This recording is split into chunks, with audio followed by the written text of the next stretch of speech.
And one of the last things I asked her in my interview was, what's been the most surprising thing about finding love in your 80s? And she said that the parts still work and I like it. And I thought, okay, that's a choice, right? You could choose to be at that age and go, yeah, well, maybe the parts work, but I'm not into it. Cool, that's a choice. But man, that was like, I want to be like Diane. That's amazing.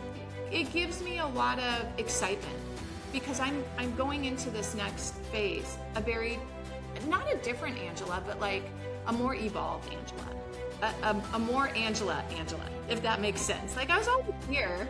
Yeah, I was always here, but I'm excited for these decades. I never would have thought that. Welcome to Unmute with Priya, the podcast where silence ends, voices rise, and women rediscover the freedom to speak and live authentically, especially in life after 40. This show is proudly sponsored by Project Icon. I'm your host, Priya Sudarsanam. Let's dive into today's conversation.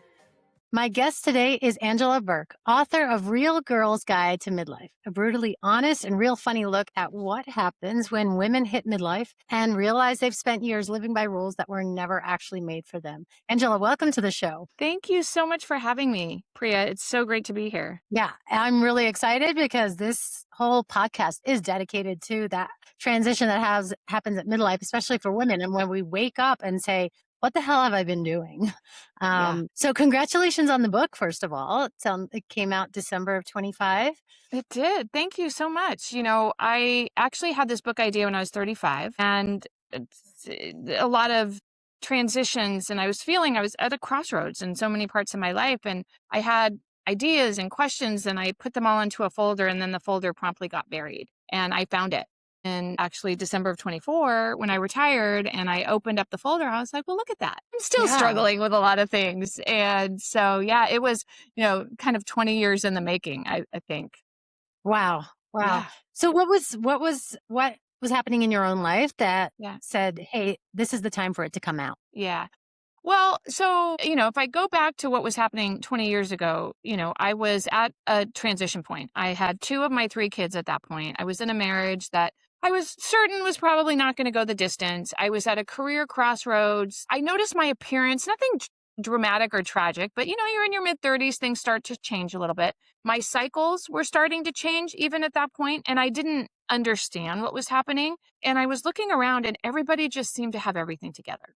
I was looking at, and this was before social media and anything else. So I was looking at the people in my life and everybody just looked so shiny and put together and nobody was struggling. So I started to write just stuff down. And when I found the folder 20 years later, it was after I retired and I was cleaning out a small pile on my desk. And it was a red folder, like, one of those old timey like file folders. I found it. And as I was going through it, I was like, well, I lived a lot in that 20 years. So that was good. Not all of it was easy and pleasant, but it was good. And some of the things that I was struggling with then, I sort of came out the other end of. But now I had a whole new set of things that I was facing into. Again, I was like looking around and more people are talking about this stuff. But in my intimate circle, even when I started writing, we weren't having conversations. And also, what I was seeing either on social or with books, it was like all these celebrities and doctors. And it was like, that's great. I love that. But I'm not them. I'm just, a real girl sitting here trying to figure out all the things that are happening, and there were a lot of things. I was adjusting to life as now a retired woman. That was weird. I have 2 of my 3 kids who are out of the house because they're adults, parenting adult kids. That's weird. I'm in a long-term relationship with a man who lives on another continent. That's weird. My body's changing almost daily. That's weird. I was going through another round of post-menopause symptoms, like, that's weird. Like everything was just sort of happening. And I was like, okay, if I'm struggling, I've got to believe other people are too. So I'm just going to try to write this book. Like, why not? And that's what I did. Amazing. There's so much to unpack in what you just said. The one thing that really struck me is that you knew even 20 years ago. So I think a lot of times in the conversations that I've had, even myself, you think that we hit 40 something and all of a sudden it happened. But I think there was this gradual low grade dissatisfaction from way back. If I can think back to 20, that it just was this underlying thing that caused depression and anxiety. Absolutely. And it was confusion. I was just confused. And I felt like the weight of the world was on me. And again, I think I felt alone in that because I Yeah. was looking around and my perception of everybody else was they were presenting so like perfect, right? And I'd be coming to work with like poop stains and spit up stains and I just felt windblown and messy and like I must not know how to do this. And so that is another feeling that compounds all the confusion, all the low grade depression and anxiety is I'm alone in this. And turns out what I've realized through this process of writing the book and writing for my Substack is I'm not alone. I was never alone. And I Yeah. wasn't the only one.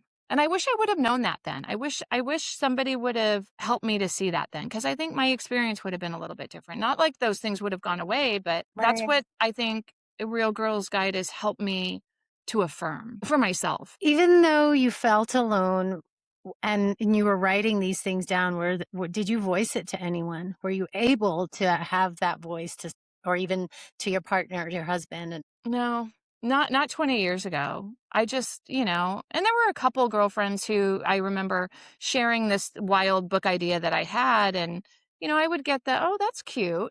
Like, that sounds like a fun project. And then it was usually followed up with, do you really think you could take that on right now? You've got 2 kids, you've got a husband, you've got a full-time career. Like, really? That's what you want to do right now? And I was like, oh, maybe not. Okay. But we weren't talking about those things. It's yeah, funny. I didn't because I just take one slice of those things, right? Take the perimenopause or whatever. For me, my cycle started to change when I was 35. And I entered, I guess I completed menopause at the end of my 47th year. So that, you get to the magic 12-month window where you don't have a period. And so that was, a 12-year span, right? But during that 12 years, even into my 40s, I didn't know what perimenopause was. That was not a word that I picked up. People around me weren't talking about it. My doctor wasn't talking about it. And so I was just like, oh, this is just what happens, And even my mom, like I love my mom. She and I are 19 years apart, but her experience was very different. And I didn't even have the thought to ask the questions. yeah, yeah. Because it's like I was conditioned to just suck it up, buttercup. Like that was probably my mantra, right? Suck it up, buttercup. Absolutely. Yeah. Yeah, yeah. I mean, that resonates because I think mine started around 35, and it was Yeah. a time of real anxiety because I noticed it was irregular for the first time, and I hadn't had Yes. kids yet. And all of a sudden, it was the time clock started ticking, saying, it's starting. And that created more Yeah. anxiety, more depression. Like the Yeah. kids I didn't have kids. I wasn't in a marriage. It was just like, and Yeah. it was I mean, I feel like the timeline that you're mentioning through 47, really, like, that speaks to me. That was my timeline as well, and it was like, Yeah. It's yeah, brutal. Spoiler, the symptoms just keep coming. So yeah, I was very naive. And I thankfully, because I really thought, oh my gosh, I was the one who missed this class. But when I was writing Real Girls Guide, part of what I did was it was my story, but then other women's stories and then speaking to experts. But even just that topic alone, right? I was under the impression that you finish that magic 12-month period and you turn in your car and it's yeah, done. Like, woo. And it was reaffirmed for me that that is not true. Not only from my own experience, having now, I think I'm on like my third wave of new symptoms, but also through the women that I met and spoke to in building Real Girls Guide. That somewhere we've got to like remind people that you don't get to turn in your card after yeah, 12 months of no period. But I was very naive. I thought, oh, that's it. Cool. It was really hard, yeah, but I'm done now. yeah. So beyond the physical symptoms, I just wanna get your expertise and your input. And what are some of the biggest lies that women have been taught about who they're supposed to be? Yeah. Well, I mean, I think a lot of these stories are probably different for each of us and they're deeply layered and modeled, right? So Right. for me and for a lot of the women that I've spoken to in building out the Real Girls Guide, they come in packages that look and feel like, you know, we're the peacekeepers. We're the ones who carry the proverbial clipboard for everybody. We're the ones who fix the problems and we're supposed to handle it all and handle it all for everyone, and that somehow our happiness cannot come at the discomfort of people around us. Like that is just not what we're taught. At least it wasn't what I was taught, and it wasn't an overt lesson, but it was a subtle lesson. And then over time, I think some of us women come we get rewarded, and they might not be positive rewards. They might not be explicit rewards, but you get rewarded for doing that. Right. And I think that there's a lot of fallacy in that, right? But those stories are layered and they're rooted and they're modeled and they are perfected over a long period of time. But I think that they are rooted in this idea that, we are supposed to just take it. We're Supposed to supposed to be take it. quiet. We're Yeah. supposed to be small. We're supposed to shrink. We don't deserve to be happy. Our pleasure can't Right. come first. These things are wrong. We're wrong for wanting different or more. And I heard that echoed Yeah. through the women that I spoke to. And I've had a few guests on who talk about the anger, that we weren't Yeah. allowed to be angry. So even now, it's my cousin, she's, 20 years that she didn't work. She's a doctor and she didn't get to work. And now she's going back. Her kids are older, but she would always tell me that everybody was angry. And then she would show anger and all of a sudden it's like, why are you angry? What she was, there was never, you weren't allowed to do anything. She just had to take care of the family and just be a good girl. And Yeah. so there's that story that I It feel is like it's perpetuated. it is perpetuated, and it's, again, it's not always overt, but it Yeah. is a modeling, a behavior, a set of patterns that are established in us, a lot of us, when we're young, and they kind of carry over and then they get reinforced, whether we're reinforcing them or others around us are. The anger is one. I think the one thing that I've been working a lot on is saying no. And because Right. my whole thing was like, how do I say no without following it up with a dissertation? Right. Or, like this deep explanation because I was disappointing somebody. And now, no is a full sentence. I'm not available. That's 3 words. Exactly. Exactly. Uh, No goes a long way. I'm with you there. I used to have to say no because I'm mhm. no. And then, and yeah, like you said, the dissertation The following it dissertation, up. like, oh, and for me, it was also just not verbalizing that, voicing Right. the word no and feeling, but it was also the feeling that I felt I was going to create in other people, which was disappointment, discomfort, something that was negative for them. So like I somehow had to own that. Why? Yeah. Why did I think that? It's weird. But yeah, here we So are. when did you start to rediscover yourself? I think, I write about this in Real Girls Guide. I think a lot of the rediscovery probably happened in my 40s, and it was probably the most significant as a result of getting a divorce, right? So, I had spent a lot of my adult years carefully crafting a set of roles, right? I was a really important and dedicated professional. I was a really dedicated and focused and attentive mother. I was a wife. I was still a daughter. I'm still a sister. I'm still all these other things. But, I built this version of my Yeah. life and a picture of what my life and my future were going to hold. And I'd say that the divorce was probably the first time where a lot of these roles in this idyllic picture that I painted was not going to be my future. And Yeah. so I sort of had to I had to accept that. And then I had to kind of rediscover and reacquaint myself with me. And it wasn't easy. And the backdrop of all that, which was maybe ironic or just, coincidental timing, was I was in the throes. I didn't realize how close I was to that entering post-menopause Right. at that point. This was all my mid-40s. And I was dealing with like rage and all these things and the hormones. And I was like, I don't understand. Like, I think I'm losing my mind. But it all kind of hit me at once. And yeah, it was definitely a very, very hard time. But it also was a very important time because I had to rediscover, a lot of things. I had to remind myself of a lot of things. What did you learn about yourself? Or what did that period teach you? Yeah, I think one of the things I learned was, a lot of the strengths and traits that I sort of told myself I didn't have, I actually did. And I always had them. I just hid them or I edited them out of my existence. So that was one thing. The other thing I discovered about myself is that I'm super resilient. And I knew this, Yeah.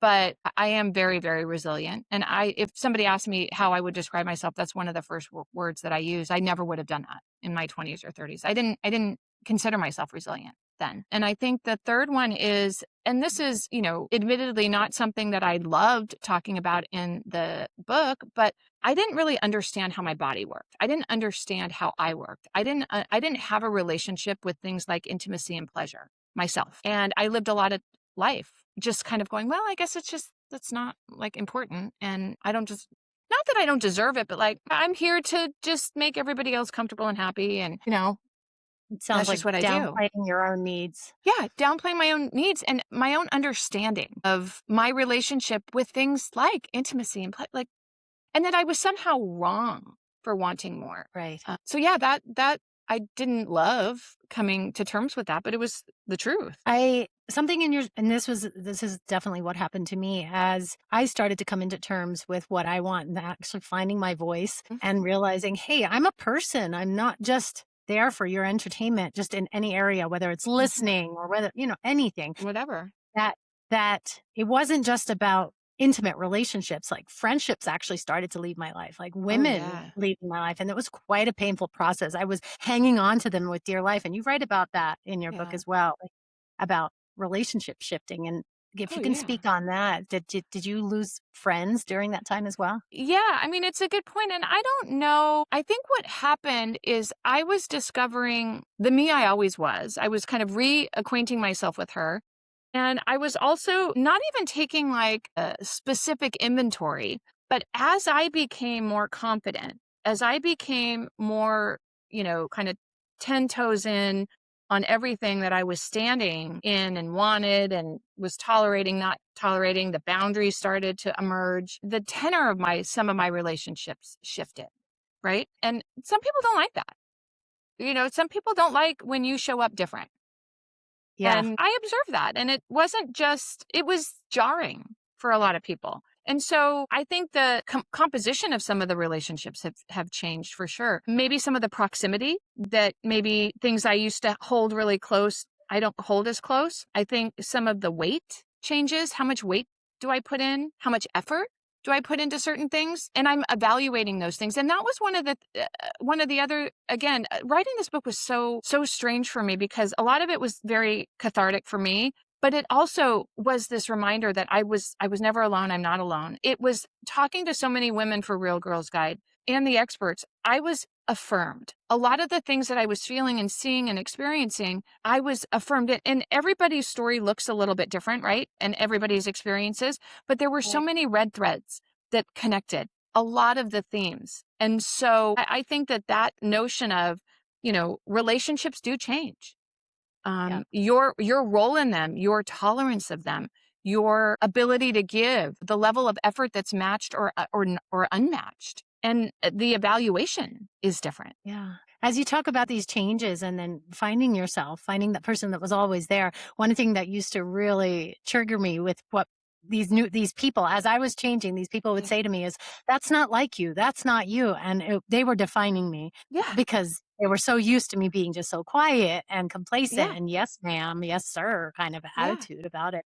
That really, really, still to this day, when somebody says, "That's not you," I'm like, "You have absolutely no clue who I am Yeah. for to be It's able to say that." it's like somebody telling me how I feel. Thank Yeah. you. Thank you for telling me how I feel. Like I needed that. Like what?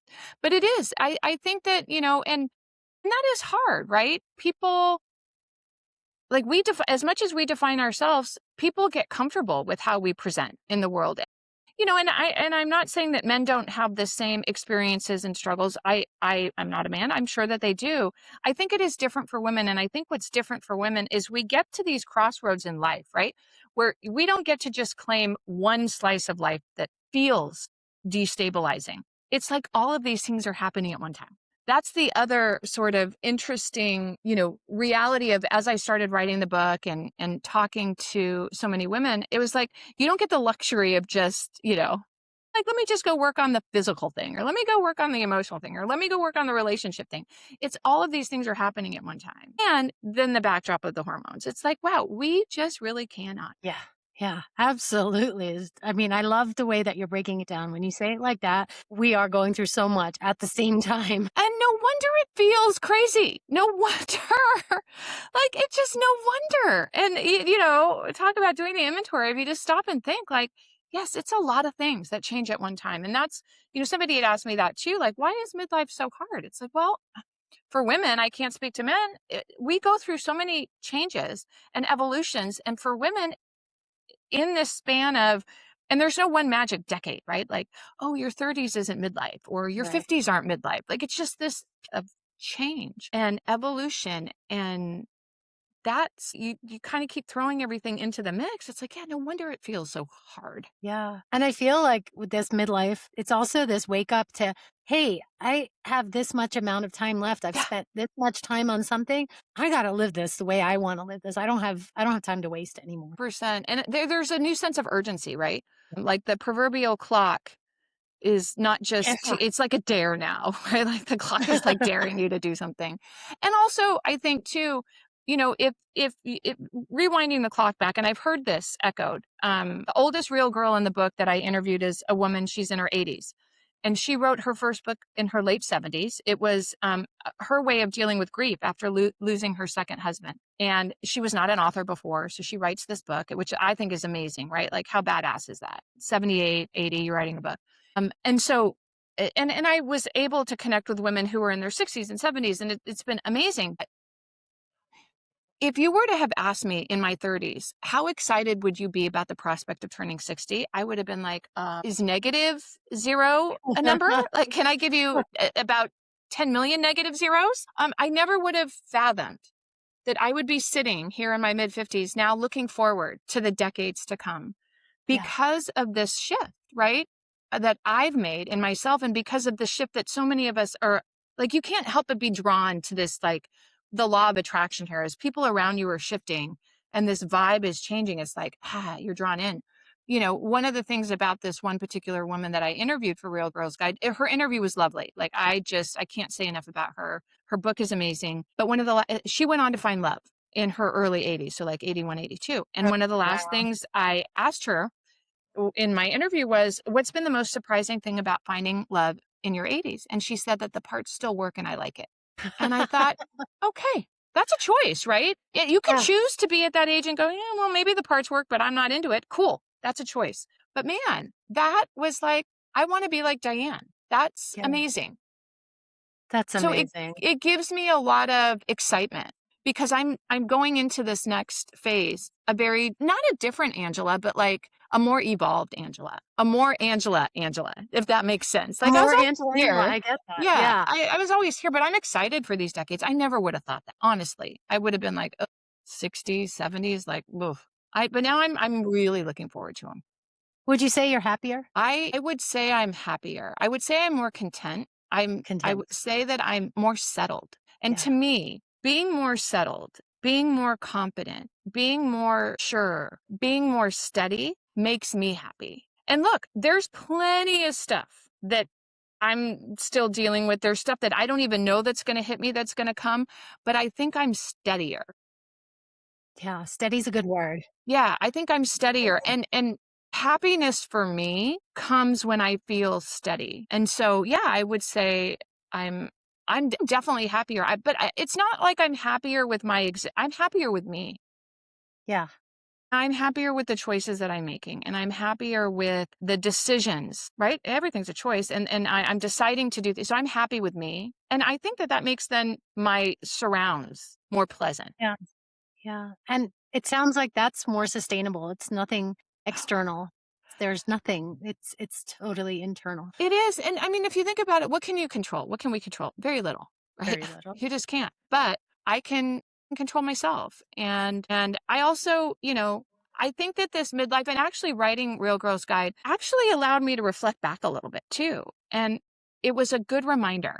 Like, hey, you've been through some stuff and you got it. Like, it didn't Yeah. feel like it in the moment, but you did it. And hearing women who shared their stories and being able to sit with experts who gave a perspective that maybe I didn't even have or never would have had, it reminded me, like, what got me here might not be what gets me where I'm going, but I got here. Yeah. Yeah. I think that's something that women should, when you're going through this journey to get to this place where you're like, I got here, and to Yeah, actually I got here. feel that satisfaction Yeah. and that you got there. Yeah. Yeah, you That's a got there. really And cool. was it beautiful and elegant and picture perfect and smooth? And, no, of course not. But most of the best things that I found in my own life, I have achieved or attained were probably extra messy. Like, they were just from the messiest of origins, right? Yeah. One of the experts in your book says solo doesn't mean small, it means sovereign. I love using that word sovereign. Yeah. So what does sovereignty mean to you now? I think it means so I'm going to give you an analogy. You know, when you get on an airplane, what is the thing that we're told about the mask, right? In the event of a loss of cabin pressure, a mask will drop down. What are you supposed to do with that mask? Put it on yourself first. Yeah. Yeah.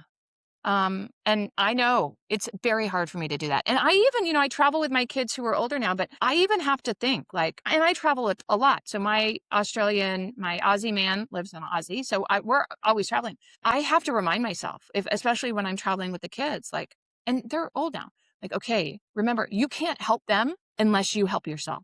Yeah. Because my natural instinct is no, of course I'm going to put their mask on first. I'll hold my breath. I'll put theirs on first and then no, but I can't help them unless I help myself. So I think for me, sorry, a very long wind up to a very, very clear and succinct question. I think that sovereignty and solo aging is, putting your mask on first and kind of putting yourself back at the center of your own life and also standing 10 toes in on decisions that you make. Right. Yeah. So, if I'm going to decide to go get a facial or Botox, like I'm standing 10 toes into that. That's my choice. I'm not putting it on you. I'm not putting it on anybody else, but I'm, I'm comfortable in the decisions that I'm making and I'm putting my own mask on first because I know, and this isn't about me going like, well, everybody else can go fend for himself or herself. That's not what I'm saying, but I know Right. that I have to take care of me in order to be the best version for myself and also to be a version to the people that I care about. So that's how I think about it. And it's very foreign to a lot of us. Yeah, I think definitely. a lot of women to think in those terms. Goes back to what you said in the beginning. We're just from such a young age, we're just kind of reared to take care of others and put our needs second. So yeah, I think that's a Yeah. great thing. Put your mask on first. It's a great analogy to Yeah. visualize. Yeah. So how can people get access to your book and how can people get access to you and more of your content? Yeah. And so my book, Real Girl's Guide to Midlife, is available on Amazon, Barnes and Noble, where you like to buy your books. I write for Substack, so realgirlsguidetomidlife.com. I write about 2 or 3 times a week, depending on my level of exhaustion. I'm on Instagram at realgirlsguide55, and I have a website, realgirlsguide.com. So yeah, I'm on all the platforms, and I would love to connect. And the Substack has been so fun for me, honestly. I started that in the process of writing my book. And it was really just a little bit of a way to test my writing and, get disciplined about writing. And it's been so great to build our little community there. And I have such fun with it. Such fun. Amazing. Well, Yeah. make sure to put those links in the show notes. Awesome. This has been an amazing conversation. I feel like we could keep going. There's so much to unpack. But for anybody who's listening to this and they're deep in the trenches of it, they're in this, whatever stage they're in, but resonating with this and they're listening, what message do you have for that woman? Could be it even a man who's listening to this that's in transition as well, who feels like, oh my gosh, how do I do this? Yep. You're not alone. You're not crazy. And you don't have to have a perfect plan. Yeah. One small decision, saying something that you want or you feel or you need out loud to yourself, out loud to yourself, changes your thought pattern. And sometimes that's enough. So just start. So just start. Yeah, just start. Amazing. Yeah. Angela, thank you for being my guest today. Thank you for this amazing conversation. I think it's going to resonate so much with the people that listen to this podcast. Thank you so much for having me, Priya. It's been a pleasure. And this show was brought to you by Project Icon.